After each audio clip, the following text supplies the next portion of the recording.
ಪ್ರಧಾನಿ ಮೋದಿಗೆ ಕರೆ ಮಾಡಿದ್ದಾರೆ ರಷ್ಯಾ ಅಧ್ಯಕ್ಷ. ಭಾರತ ಹಾಗೆ ಪಾಕಿಸ್ತಾನದ ಮಧ್ಯೆ ಯುದ್ಧದ ಕಾರ್ಮೋಡ ಕವಿದಿರುವ ಈ ಸಂದರ್ಭದಲ್ಲೇ ಈ ಮಹತ್ವದ ಮಾತುಕತೆಯಾಗಿದೆ.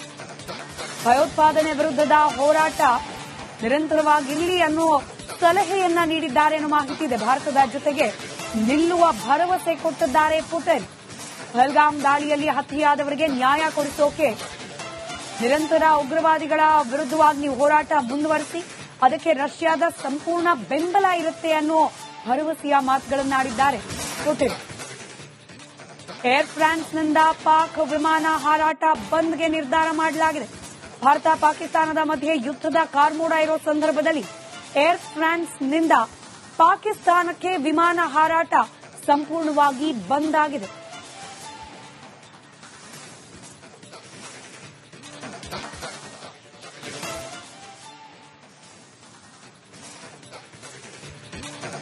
ಜಾಗತಿಕ ಮಟ್ಟದಲ್ಲಿ ಒಂದೊಂದೇ ರಾಷ್ಟ್ರಗಳು ಭಾರತದ ಪರವಾಗಿ ನಿಲ್ತಾ ಇರುವ ಚಿತ್ರಣವನ್ನ ಗಮನಿಸ್ತಾ ಇದ್ದೀವಿ.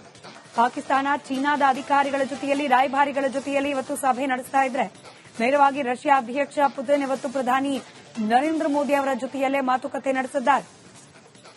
ಡೀಟೇಲ್ಸ್ನೊಂದಿಗೆ ನನ್ನ ಕಲೀಗ್ ರಂಜಿತ್ ಶಿರಿಯಾರ್ ನೇರ ಸಂಪರ್ಕದಲ್ಲಿದ್ದಾರೆ. ರಂಜಿತ್, ಭಾರತದ ರಾಜತಾಂತ್ರಿಕ ನಡೆ ಯುದ್ಧದ ಪರಿಸ್ಥಿತಿಯಲ್ಲಿ ಎಷ್ಟು ಸಹಾಯಕ ಆಗ್ತಾ ಇದೆ ಅನ್ನೋದಕ್ಕೆ ಒಂದೊಂದೇ ರಾಷ್ಟ್ರಗಳು ಭಾರತದ ಬೆಂಬಲವಾಗಿ ನಿಲ್ಲಕ್ಕೆ ಬರ್ತಾ ಇರೋದು ಸಾಕ್ಷಿ ಆಗ್ತಾ ಇದೆ. ಇದೀಗ ಪುಟಿನ್ ಉಗ್ರವಾದಗಳ ವಿರುದ್ಧದ ಹೋರಾಟಕ್ಕೆ ಸಂಪೂರ್ಣ ಬೆಂಬಲ ಘೋಷಿಸಿದ್ದಾರೆ.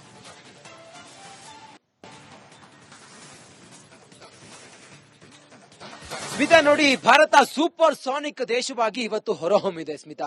ಹೀಗಾಗಿ ಭಾರತದ ಶಕ್ತಿ ಏನು ಅಂತ ಹೇಳಿ ಬೇರೆ ಏನು ಪಾಶ್ಚಿಮಾತ್ಯ ರಾಷ್ಟ್ರಗಳಿಗೆ ಭಾರತದ ಶಕ್ತಿ ಏನು ಅಂತ ಹೇಳಿ ಗೊತ್ತಿದೆ. ಭಾರತದ ಈ ಭಯೋತ್ಪಾದಕ ವಿರುದ್ಧದ ಹೋರಾಟದಲ್ಲಿ ಪಾಶ್ಚಿಮಾತ್ಯ ರಾಷ್ಟ್ರಗಳು ಈಗ ಭಾರತದ ಜೊತೆಗೆ ನಿಲ್ಲುವ ತೀರ್ಮಾನವನ್ನ ತೆಗೆದುಕೊಂಡಂಗೆ ಕಾಣಿಸ್ತಾ ಇದೆ. ಆ ನಿಟ್ಟಿನಲ್ಲಿ ಅಮೆರಿಕವೂ ಕೂಡ ಸ್ಪಷ್ಟವಾಗಿ ಹೇಳಿದೆ, ರಷ್ಯಾವೂ ಕೂಡ ಸ್ಪಷ್ಟವಾಗಿ ಹೇಳಿದೆ. ಪ್ರಧಾನಿ ನರೇಂದ್ರ ಮೋದಿ ಅವರ ಜೊತೆಗೆ ನೇರವಾಗಿ ಅಲ್ಲಿನ ಅಧಿಕಾರಿಗಳು ಸಂಪರ್ಕದಲ್ಲಿದ್ದಾರೆ. ಮತ್ತೆ ಪಾಕಿಸ್ತಾನಕ್ಕೆ ಇವೆಲ್ಲವೂ ಕೂಡ ಎಚ್ಚರಿಕೆಯನ್ನು ಕೊಡ್ತಾ ಇದ್ದಾರೆ. ನೀವು ಇನ್ನೂ ಕೂಡ ಭಯೋತ್ಪಾದನೆಯನ್ನ ಪೋಷಣೆ ಮಾಡ್ಕೋತಾ ಹೋದ್ರೆ ಎಲ್ಲರೂ ಕೂಡ ನಿಮ್ಮ ವಿರುದ್ಧ ನಿಲ್ತಾರೆ ಅನ್ನುವ ಸ್ಪಷ್ಟವಾದ ಎಚ್ಚರಿಕೆಯನ್ನ ಕೊಟ್ಟಾಗಿದೆ. ಅದಕ್ಕೆ ಪೂರಕವಾದಂತಹ ವಾತಾವರಣ ಈಗ ಸೃಷ್ಟಿಯಾಗಿದೆ. ನಾವು ಕೂಡ ಅದೆಲ್ಲವನ್ನ ನೋಡ್ತಾ ಇದ್ದೀವಿ. ಆದ್ರೆ ಪಾಪಿ ಪಾಕಿಸ್ತಾನ ಮಾತ್ರ, ಅದಕ್ಕೆ ಸಹಕಾರ ಕೊಡುವಂತ ಚೀನಾ ಮಾತ್ರ ಎಂತದ್ದೇ ಮಾಡಿದ್ರು ಕೂಡ ಪಾಕಿಸ್ತಾನ ಜೊತೆಗೆ ನಿಲ್ಲುತ್ತೆ ಅನ್ನೋದಕ್ಕೆ ಇವತ್ತೊಂದು ಬೆಸ್ಟ್ ಎಕ್ಸಾಂಪಲ್. ಪಾಕಿಸ್ತಾನದ ಅಧಿಕಾರಿಯೊಬ್ಬರನ್ನ, ಪಾಕಿಸ್ತಾನದ ಅಲ್ಲಿನ ಅಡ್ಮಿನಿಸ್ಟ್ರೇಷನ್ ಅನ್ನ ಇವತ್ತು ಚೀನಾದ ಅಧಿಕಾರಿಯೊಬ್ಬರು ಭೇಟಿಯಾಗಿದ್ದಾರೆ. ಭೇಟಿಯಾಗಿ ಜಿಯಾಂಗ್ ಅವರು ಮಾತುಕತೆ ಮಾಡಿದ್ದಾರೆ. ಆಸಿಫ್ ಅಲಿ ಜರ್ದಾರಿ ಅವರನ್ನ, ಪಾಕಿಸ್ತಾನದ ಆಸಿಫ್ ಅಲಿ ಜರ್ದಾರಿ ಅವರನ್ನ ಚೀನಾದ ಅಧಿಕಾರಿಯೊಬ್ರು ಭೇಟಿಯಾಗಿ ಅವರು ಒಂದಿಷ್ಟು ಮಾಹಿತಿಯನ್ನು ಕೊಟ್ಟಿದ್ದಾರೆ. ಅಂದ್ರೆ ಒಂದ್ ವೇಳೆ ಯುದ್ಧ ಏನಾದ್ರೂ ನಡೀತು ಅನ್ನೋದಾದ್ರೆ ಪಾಕಿಸ್ತಾನದ ಜೊತೆಗೆ ನಿಲ್ಲುವಂತ ಮತ್ತೊಂದು ರಾಷ್ಟ್ರ ಟರ್ಕಿ ಜೊತೆಗೆ ಚೀನಾ ಕೂಡ ಒಂದು. ಚೀನಾ ನೋಡಿ ಎಲ್ಲಾ ಸಮಯದಲ್ಲೂ ಕೂಡ ಭಯೋತ್ಪಾದನೆ ವಿಚಾರವಾಗಿ ಪಾಕಿಸ್ತಾನವನ್ನ ಬೆಂಬಲಿಸಿಕೊಂಡು ಬಂದಿದೆ. ಈಗಲೂ ಕೂಡ ಹಂಗೆ ಆಗಿದೆ. ಮತ್ತೊಂದು ಕಡೆಯಲ್ಲಿ ನೋಡಿದ್ರೆ ಫ್ರಾನ್ಸ್ ಇದೆಯಲ್ಲ, ಫ್ರಾನ್ಸ್ ಪಾಕಿಸ್ತಾನದ ವಿಮಾನ ಹಾರಾಟವನ್ನ ಸಂಪೂರ್ಣವಾಗಿ ನಿರ್ಬಂಧಗೊಳಿಸಿದೆ. ಈ ಭಾರತದ ಭಯೋತ್ಪಾದಕ ದಾಳಿ ಆದ ನಂತರ, ಈಗ ರೀಸೆಂಟ್ ಆದಂತ ಮೊನ್ನೆಯ ನಮ್ಮ ಪ್ರವಾಸಿಗರ ಹತ್ಯೆ ಆದ ನಂತರ ಈಗ ಬೇರೆ ರಾಷ್ಟ್ರಗಳು ಪಾಕಿಸ್ತಾನಕ್ಕೆ ಕಡಿವಾಣ ಹಾಕುವಂತ ಪ್ರಯತ್ನವನ್ನ ಮಾಡ್ತಾ ಇದೆ. ಮತ್ತೊಂದು ಕಡೆಯಲ್ಲಿ ಭಾರತ ಪಾಕಿಸ್ತಾನವನ್ನ ವಿಶ್ವದ ಮುಂದೆ ಹೇಗೆಲ್ಲ ಬೆತ್ತಲಾಗಿಸಿದೆ ಅಂತ ಹೇಳಿದ್ರೆ, ಪಾಕಿಸ್ತಾನ ಭಯೋತ್ಪಾದನೆಗೆ ಸುಮಾರು ವರ್ಷಕ್ಕೆ 59,000 ಕೋಟಿಯಷ್ಟು ಹಣವನ್ನ ಖರ್ಚು ಮಾಡ್ತಾ ಇದೆ. ಹೀಗಾಗಿ ಅಂತಾರಾಷ್ಟ್ರೀಯ ಮಟ್ಟದಲ್ಲಿ ಪಾಕಿಸ್ತಾನಕ್ಕೆ ಬರುವಂತ ಈ ಅಭಿವೃದ್ಧಿಗೆ ಬರುವಂತ ಹಣ ಇದೆಯಲ್ಲ, ಇದನ್ನ ಈಗ ಕಡಿತ ಮಾಡುವಂತ ಹೊರಟಿದೆ. ಆ ಮೂಲಕ ಆರ್ಥಿಕವಾಗಿಯೂ ಕೂಡ ಪಾಕಿಸ್ತಾನಕ್ಕೆ ಒಂದು ಹೊಡೆತ ಕೊಡೋದಕ್ಕೆ ಭಾರತ ಮುಂದಾಗಿದೆ. ಸದ್ಯ ಭಾರತದ ಇದು ರಾಜತಾಂತ್ರಿಕ ನಡೆ ಇದೆಯಲ್ಲ, ಜಾಗತಿಕವಾಗಿ ಭಾರತಕ್ಕೆ ಅತಿ ದೊಡ್ಡ ಯಶಸ್ಸನ್ನ ತಂದುಕೊಡುವಂತ ಎಲ್ಲಾ ರೀತಿಯ ಸಾಧ್ಯತೆಗಳು, ಸನ್ನಿವೇಶಗಳು ಈಗ ಕಂಡು ಬರ್ತಾ ಇದೆ.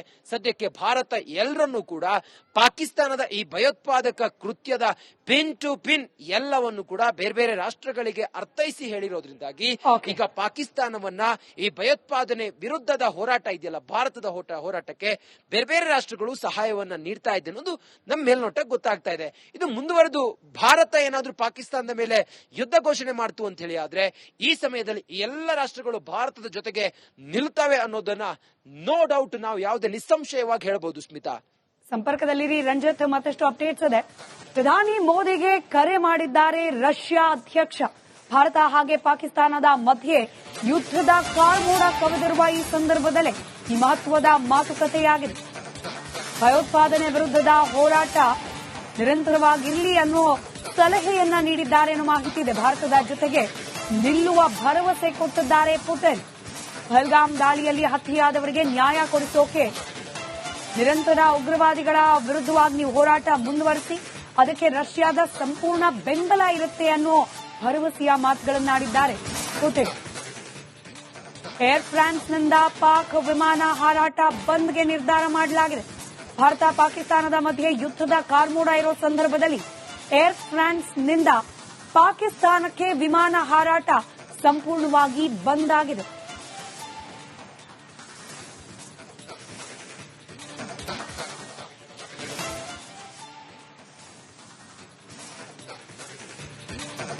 ಜಾಗತಿಕ ಮಟ್ಟದಲ್ಲಿ ಒಂದೊಂದೇ ರಾಷ್ಟ್ರಗಳು ಭಾರತದ ಪರವಾಗಿ ನಿಲ್ತಾ ಇರುವ ಚಿತ್ರಣವನ್ನ ಗಮನಿಸ್ತಾ ಇದ್ದೀವಿ.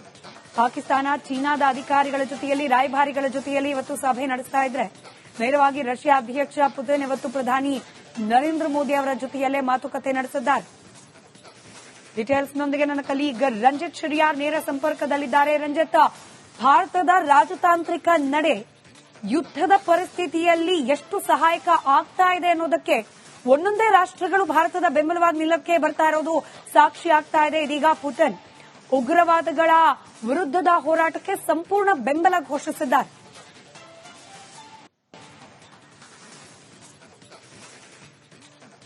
ಸ್ಮಿತಾ ನೋಡಿ, ಭಾರತ ಸೂಪರ್ ಸಾನಿಕ್ ದೇಶವಾಗಿ ಇವತ್ತು ಹೊರಹೊಮ್ಮಿದೆ ಸ್ಮಿತಾ. ಹೀಗಾಗಿ ಭಾರತದ ಶಕ್ತಿ ಏನು ಅಂತೇಳಿ ಬೇರೆ ಏನು ಪಾಶ್ಚಿಮಾತ್ಯ ರಾಷ್ಟ್ರಗಳಿಗೆ ಭಾರತದ ಶಕ್ತಿ ಏನು ಅಂತೇಳಿ ಗೊತ್ತಿದೆ. ಭಾರತದ ಈ ಭಯೋತ್ಪಾದಕ ವಿರುದ್ಧದ ಹೋರಾಟದಲ್ಲಿ ಪಾಶ್ಚಿಮಾತ್ಯ ರಾಷ್ಟ್ರಗಳು ಈಗ ಭಾರತದ ಜೊತೆಗೆ ನಿಲ್ಲುವ ತೀರ್ಮಾನವನ್ನ ತೆಗೆದುಕೊಂಡಂಗೆ ಕಾಣಿಸ್ತಾ ಇದೆ. ಆ ನಿಟ್ಟಿನಲ್ಲಿ ಅಮೆರಿಕವೂ ಕೂಡ ಸ್ಪಷ್ಟವಾಗಿ ಹೇಳಿದೆ, ರಷ್ಯಾವೂ ಕೂಡ ಸ್ಪಷ್ಟವಾಗಿ ಹೇಳಿದೆ. ಪ್ರಧಾನಿ ನರೇಂದ್ರ ಮೋದಿ ಅವರ ಜೊತೆಗೆ ನೇರವಾಗಿ ಅಲ್ಲಿನ ಅಧಿಕಾರಿಗಳು ಸಂಪರ್ಕದಲ್ಲಿದ್ದಾರೆ. ಮತ್ತೆ ಪಾಕಿಸ್ತಾನಕ್ಕೆ ಇವೆಲ್ಲವೂ ಕೂಡ ಎಚ್ಚರಿಕೆಯನ್ನು ಕೊಡ್ತಾ ಇದ್ದಾರೆ. ನೀವು ಇನ್ನೂ ಕೂಡ ಭಯೋತ್ಪಾದನೆಯನ್ನ ಪೋಷಣೆ ಮಾಡ್ಕೋತಾ ಹೋದ್ರೆ ಎಲ್ಲರೂ ಕೂಡ ನಿಮ್ಮ ವಿರುದ್ಧ ನಿಲ್ತಾರೆ ಅನ್ನುವ ಸ್ಪಷ್ಟವಾದ ಎಚ್ಚರಿಕೆಯನ್ನ ಕೊಟ್ಟಾಗಿದೆ. ಅದಕ್ಕೆ ಪೂರಕವಾದಂತಹ ವಾತಾವರಣ ಈಗ ಸೃಷ್ಟಿಯಾಗಿದೆ. ನಾವು ಕೂಡ ಅದೆಲ್ಲವನ್ನ ನೋಡ್ತಾ ಇದ್ದೀವಿ. ಆದ್ರೆ ಪಾಪಿ ಪಾಕಿಸ್ತಾನ ಮಾತ್ರ, ಅದಕ್ಕೆ ಸಹಕಾರ ಕೊಡುವಂತ ಚೀನಾ ಮಾತ್ರ ಎಂತದ್ದೇ ಮಾಡಿದ್ರು ಕೂಡ ಪಾಕಿಸ್ತಾನ ಜೊತೆಗೆ ನಿಲ್ಲುತ್ತೆ ಅನ್ನೋದಕ್ಕೆ ಇವತ್ತೊಂದು ಬೆಸ್ಟ್ ಎಕ್ಸಾಂಪಲ್. ಪಾಕಿಸ್ತಾನದ ಅಧಿಕಾರಿಯೊಬ್ಬರನ್ನ, ಪಾಕಿಸ್ತಾನದ ಅಲ್ಲಿನ ಅಡ್ಮಿನಿಸ್ಟ್ರೇಷನ್ ಅನ್ನ ಇವತ್ತು ಚೀನಾದ ಅಧಿಕಾರಿಯೊಬ್ಬರು ಭೇಟಿಯಾಗಿದ್ದಾರೆ. ಭೇಟಿಯಾಗಿ ಜಿಯಾಂಗ್ ಅವರು ಮಾತುಕತೆಯನ್ನು ಮಾಡಿದ್ದಾರೆ. ಆಸಿಫ್ ಅಲಿ ಜರ್ದಾರಿ ಅವರನ್ನ, ಪಾಕಿಸ್ತಾನದ ಆಸಿಫ್ ಅಲಿ ಜರ್ದಾರಿ ಅವರನ್ನ ಚೀನಾದ ಅಧಿಕಾರಿಯೊಬ್ಬರು ಭೇಟಿಯಾಗಿ ಅವರು ಒಂದಿಷ್ಟು ಮಾಹಿತಿಯನ್ನು ಕೊಟ್ಟಿದ್ದಾರೆ. ಅಂದ್ರೆ ಒಂದ್ ವೇಳೆ ಯುದ್ಧ ಏನಾದ್ರೂ ನಡೀತು ಅನ್ನೋದಾದ್ರೆ ಪಾಕಿಸ್ತಾನದ ಜೊತೆಗೆ ನಿಲ್ಲುವಂತ ಮತ್ತೊಂದು ರಾಷ್ಟ್ರ ಟರ್ಕಿ ಜೊತೆಗೆ ಚೀನಾ ಕೂಡ ಒಂದು. ಚೀನಾ ನೋಡಿ ಎಲ್ಲಾ ಸಮಯದಲ್ಲೂ ಕೂಡ ಭಯೋತ್ಪಾದನೆ ವಿಚಾರವಾಗಿ ಪಾಕಿಸ್ತಾನವನ್ನ ಬೆಂಬಲಿಸಿಕೊಂಡು ಬಂದಿದೆ. ಈಗಲೂ ಕೂಡ ಹಂಗೆ ಆಗಿದೆ. ಮತ್ತೊಂದು ಕಡೆಯಲ್ಲಿ ನೋಡಿದ್ರೆ ಫ್ರಾನ್ಸ್ ಇದೆಯಲ್ಲ, ಫ್ರಾನ್ಸ್ ಪಾಕಿಸ್ತಾನದ ವಿಮಾನ ಹಾರಾಟವನ್ನ ಸಂಪೂರ್ಣವಾಗಿ ನಿರ್ಬಂಧಗೊಳಿಸಿದೆ. ಈ ಭಾರತದ ಭಯೋತ್ಪಾದಕ ದಾಳಿ ಆದ ನಂತರ, ಈಗ ರೀಸೆಂಟ್ ಆದಂತ ಮೊನ್ನೆಯ ನಮ್ಮ ಪ್ರವಾಸಿಗರ ಹತ್ಯೆ ಆದ ನಂತರ ಈಗ ಬೇರೆ ರಾಷ್ಟ್ರಗಳು ಪಾಕಿಸ್ತಾನಕ್ಕೆ ಕಡಿವಾಣ ಹಾಕುವಂತ ಪ್ರಯತ್ನವನ್ನ ಮಾಡ್ತಾ ಇದೆ.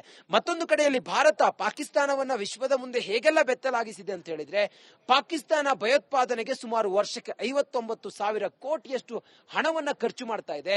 ಹೀಗಾಗಿ ಅಂತಾರಾಷ್ಟ್ರೀಯ ಮಟ್ಟದಲ್ಲಿ ಪಾಕಿಸ್ತಾನಕ್ಕೆ ಬರುವಂತ ಈ ಅಭಿವೃದ್ಧಿಗೆ ಬರುವಂತ ಹಣ ಇದೆಯಲ್ಲ, ಇದನ್ನ ಈಗ ಕಡಿತ ಮಾಡುವಂತ ಹೊರಟಿದೆ. ಆ ಮೂಲಕ ಆರ್ಥಿಕವಾಗಿಯೂ ಕೂಡ ಪಾಕಿಸ್ತಾನಕ್ಕೆ ಒಂದು ಹೊಡೆತ ಕೊಡೋದಕ್ಕೆ ಭಾರತ